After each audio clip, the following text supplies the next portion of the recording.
Hello good morning, उदय ज्ञान infotech में आपका स्वागत है। आज हम फर्स्ट यूनिट कंप्लीट कर चुके हैं। इंट्रोडक्शन ऑफ कंप्यूटर जो था आपका टॉपिक, जिसके अंदर हम इंट्रोडक्शन ऑफ कंप्यूटर पढ़ें।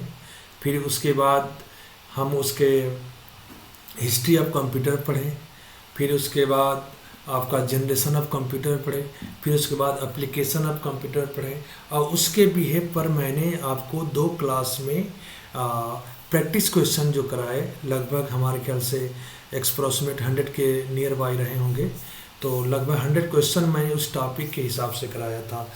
अब जो उसका सेकेंड यूनिट है आपके बेसिकली, और ये टॉपिक बेसिकली हमने जो पढ़ा रहे हैं ये आपको CCC हो, RO हो, ARO हो, आपका में जो क्वेश्चन अगर बहुविकल्पी आते हैं तो उसमें भी काम करेगा। SSC में भी क्वेश्चन बहुत से पूछा रहा, अभी NTPC में पूछे गए। तो मैंने एक जो क्वेश्चन या थ्योरी कॉन्सेप्ट में जो बता रहा हूँ आपको कि पहले मैं थ्योरी पढ़ाऊँगा, उसके बाद ही आपको उसके लास्ट में बहुविकल्पी क्वेश्चन को 100 हो, 150 क्वेश्चन हो, जो भी है आपका बिलो 100 हो क्वेश्चन हो, वो जो भी क्वेश्चन आपका रहेंगे वो आपको लास्ट ये उसके अंदर टॉपिक जो बन रहे हैं छोटे छोटे, उसको थ्योरी कंप्लीट करने के बाद ही आपको पढ़ाएंगे। क्योंकि बहुत से बच्चों को मैंने उनको भी ध्यान दिया है जो कंप्यूटर के बारे में कुछ नहीं जानते हैं। तो उनके लिए बहुत ही रामबाण सिद्ध है कि आपको कंप्यूटर में कुछ भी नहीं जानते हैं तो मेरी वीडियो अब तक 4 से 5 पढ़ चुकी है, उसको आप एक एक करके पढ़िए और उसके बाद आप पेपर को देखिए कि कैसे पेपर कराया गया है, कैसे उस पेपर में हल दिया गया है, कैसे मैंने उस टॉपिक को प्रैक्टिस क्वेश्चन आपको कराया हुआ हूँ। तो 4-5 जो चीज़ें हैं, यानी कि एक यूनिट को मैंने पूरा करने के लिए 4-5 क्लासेस थ्योरी कर लिया हूँ, उसके बाद ऑब्जेक्टिव क्वेश्चन पर ऑपरेट किया हूँ। उसी के हिसाब से मैंने आप जो second unit central processing unit है उसके बारे में, CPU क्या होते हैं उसके बारे में आज बात करेंगे। और आज उसकी क्लास थ्योरी ही चलेगी। उसके बाद उसका जो नेक्स्ट लेसन है आपका, इसमें जो मैंने टॉपिक बनाया है तो उसके हिसाब से सेंट्रल प्रोसेसिंग यूनिट है, टाइप्स ऑफ प्रोसेसर है, component of central processing unit में कौन से कंपोनेंट आते हैं, work of central processing unit है।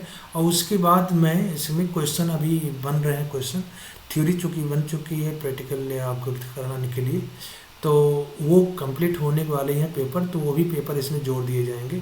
तो 4 टॉपिक आपको पढ़ाने के बाद ही, यानी कि थ्योरी पढ़ाने के बाद ही आपकी चौथी क्लास से 5वीं क्लास जो लगेगी वो आपके प्रैक्टिस क्वेश्चन पर लगेगी। क्योंकि मैंने इंट्रोडक्शन ऑफ कंप्यूटर जब पढ़ाया था तो ये टॉपिक पढ़ाने के बाद लास्ट में मैंने प्रैक्टिस क्वेश्चन कराया था। उसी तरह सेंट्रल प्रोसेसिंग जब कंप्लीट कर लेंगे हम, तब जब थ्योरी कंप्लीट करें तब जा कर के आपको मल्टीपल चॉइस क्वेश्चन बताएंगे। इसलिए जिन भाइयों बहनों को CCC की तैयारी कर रहे हैं, O लेवल की कर रहे हैं या ADCA टैली जो भी काम कर रहे हैं, तो जो क्वेश्चन बेसिकली जो पूछे जाते हैं कंप्यूटर से रिलेटेड या किसी भी कंपटीशन की जो तैयारी करते हैं जिसमें कंप्यूटर के क्वेश्चन पूछे जाते हो, और सबसे ज़्यादा उनके लिए ज़्यादा इम्पोर्टेंट है जो अभी बिहार में जो BPSC TRE 4.0 के लेवल पर जो टीचर कंप्यूटर की भर्ती आने वाली है, तो अगर उनके लिए अगर बात देखा जाए तो उनका बेसिक जो टॉपिक है इसी के बेस पर बिहेव है। अगर ये टॉपिक आप थ्योरी वाइज कम्प्लीटली पढ़ते जा रहे हैं तो ये लो लेवल से हाई लेवल, अर्थात ये 1 क्लास से लेकर जो टीचर 12 क्लास तक होंगे उनके लिए ये जो थ्योरी है रामबाण है। और उसके साथ जो क्वेश्चन मैं कराऊंगा वो क्वेश्चन पेपरों में पूछे हुए गए हैं, इसलिए उनके लिए तो ये रामबाण सिद्ध है। और जो नहीं कुछ भी जानते नहीं हैं वो भी आप इस पर पढ़ सकते हैं। इसलिए हम थ्योरी के पहले टॉपिक में सेंट्रल प्रोसेसिंग का नाम लिया है, तो इसके बारे में बताने जा रहे हैं, तो उस पर थोड़ा सा हम फोकस करेंगे। CPU जैसे होता है, CPU बोलते हैं, इसका मतलब होता है central processing of unit, central processing unit बोलते हैं, CPU का फुल फॉर्म होता है ये। तो ये जो होता है कंप्यूटर में दिख रहा है, माइक्रो प्रोसेसर एक एकल चिप आधारित उपकरण है जो अपने आप में एक पूर्ण प्रोसेसर है, माइक्रो प्रोसेसर, और यह अगणित और तार्किक संरचनाओं को सक्षम रखता है। दूसरी चीज़ें कि इसमें अगर देखा जाए तो आपको देखने में लगेगा कि ये चीज़ टॉपिक जो बना है आपका, ये स्ट्रक्चर है सीपीयू का, कि सीपीयू के अंदर क्या क्या होता है। देखिए सीपीयू में मेन चीज़ होता है कंपोनेंट कौन कौन से होते हैं। तो सीपीयू में अगर देखेंगे आप तो ये सीपीयू का पार्ट दिखाया, उसके अंदर आपको ये कंट्रोल यानी सीयू बोलते हैं, और ये एलयू है अर्थमेटिक लॉजिक यूनिट, यानी कि एलयू का फुल फॉर्म अगर देखेंगे इसको साथ साथ सीयू बोलते हैं, यानी कि कंट्रोल यूनिट, कंट्रोल यूनिट बोलते हैं। और इसमें जो एलयू है, एएलयू, इसका मतलब होता है अर्थमेटिक लॉजिक और यूनिट, ये चीज़ है अर्थ का। और अगला है रजिस्टर, इसी में एक रजिस्टर होता है। रजिस्टर जो होता है बेसिकली आपके ये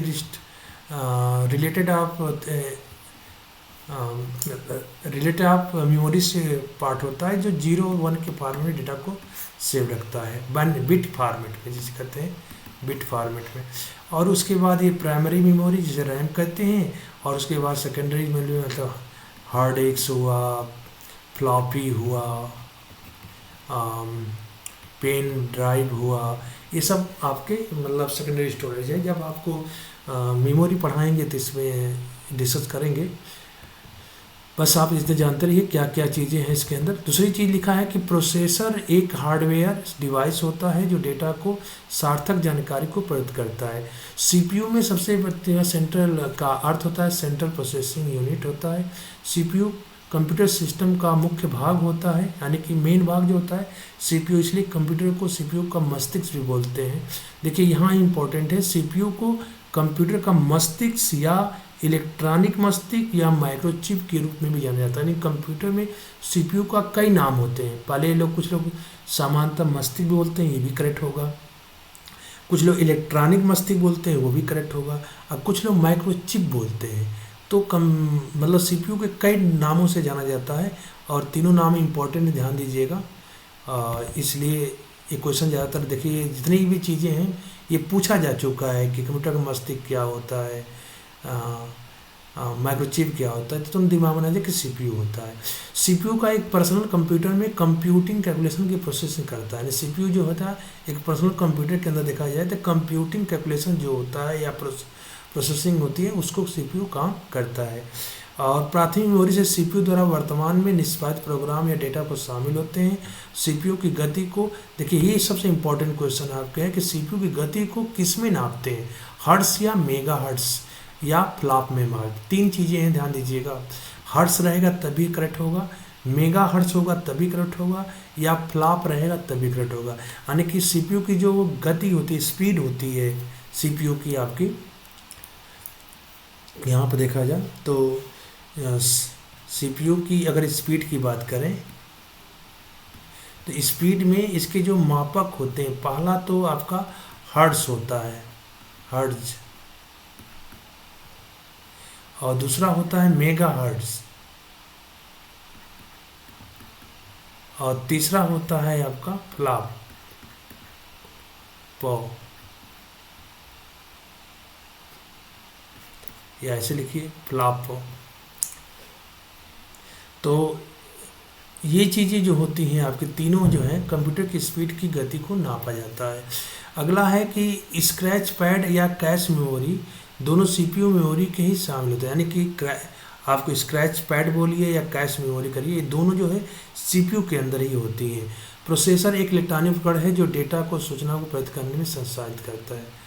नेक्स्ट इसमें कंप्यूटर में जोड़ने, तुलना करने और गिनने का कार्य सेंट्रल प्रोसेसिंग यूनिट के रूप में किया जाता है। ये चीज़ें, उसके अलावा इसके अंदर जो पार्ट्स आपको जानना जरूरी है, हाँ इतना ही पार्ट है, आज की थ्योरी इतना ही पर है।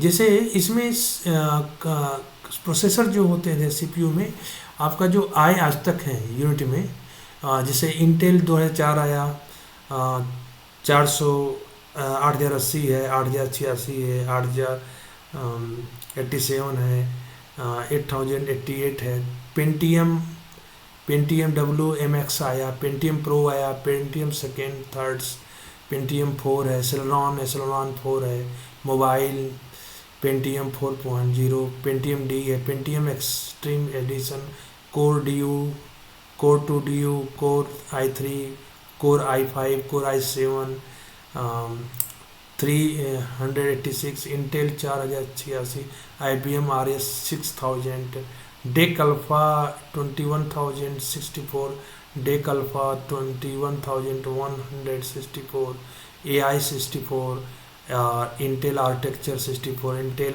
i9 7 और कोर प्रोसेसर की उदाहरण, यानी कि जितने प्रोसेसर अब तक जो बने हैं तो वो सब के प्रोसेसरों के ये नाम ध्यान दीजिए कि पूछा जाता है कि ये क्या चीज़ है। तो सबसे जो पहला प्रोसेसर बना है उसका नाम है, ये है आपका इंटेल 4004, जो सबसे पहले प्रोसेसर बना हुआ था, तो इंटेल 4004। तो इस तरह से आपके आज का टॉपिक जो है यहीं पर ख़त्म है।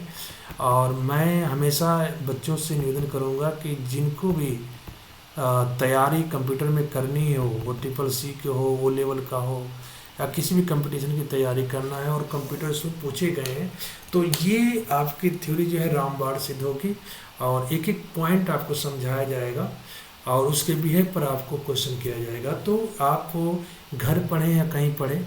और दूसरी बात है कि मेरी जो भी क्लास हो जाती है इसमें कोई शुल्क नहीं लिया जाता है, तो आप प्रॉपर खाली थ्योरी को पढ़िए और उसके बिहेव पर पेपर दीजिए, आप हर जगह सक्सेस हैं। जो बच्चे पेपर नहीं दे पा रहे हैं, मतलब क्लास अटेंड नहीं कर पा रहे हैं CCC का, तो वो मेरी क्लास ज्वाइन करके, डेली के डेली क्लासेस चलती हैं मेरी, ज्वाइन करके आराम से वो पढ़ सकते हैं। इसकी कोई भी आपके रिक्वायरमेंट कोई दिक्कत नहीं है। एक से आप 0 से लेवल पढ़ाएंगे, इसलिए हर वीडियो को आप देखेंगे तो आपको पूरी पेपर में कहीं पढ़ने की भी ज़रूरत नहीं पड़ेगी। अगर नहीं आपको समझ में आता है तो आप आकर पढ़ सकते हैं, लेकिन अब तक जितनी भी क्लासेज हुई हैं, अगर आप मेरी क्लास को देखोगे कंप्यूटर की, तो आपको कहीं भी कोचिंग भी करने की ज़रूरत नहीं है। आप पढ़िए और पेपर देकर आइए एक बार, तो ये रामबाण सिद्ध होगा आपके लिए। Thank you, good nights. मैं कल फिर दोबारा अगले थ्योरी के साथ मिलूँगा, तब के लिए धन्यवाद, गुड नाइट्स।